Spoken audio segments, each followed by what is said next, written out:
أعوذ بالله من الشيطان الرجيم. بسم الله الرحمن الرحيم. ولما فصلت العير قال أبوهم إني لأجد ريح يوسف لولا أن تفندون. قالوا تالله إنك لفي ضلالك القديم. فلما أن جاء البشير ألقاه على وجهه فارتد بصيرا. قال ألم أقل لكم إني أعلم من الله ما لا تعلمون. قالوا يا أبانا استغفر لنا ذنوبنا إنا كنا خاطئين.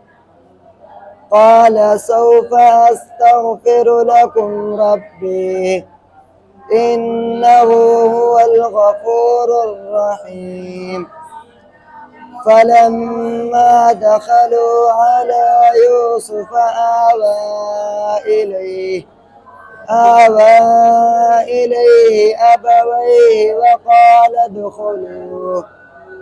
وقال ادخلوا مصر إن شاء الله آمنين. ورفع أبويه على العرش وخروا له سجدا.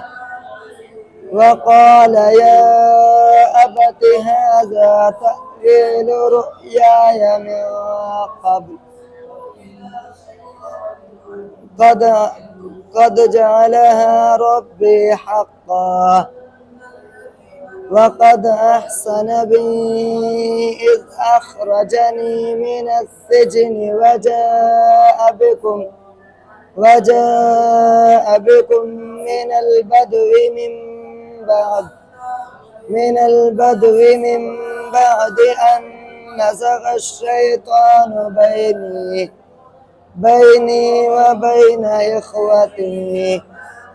إن ربي لطيف لما يشاء إنه هو العليم الحكيم.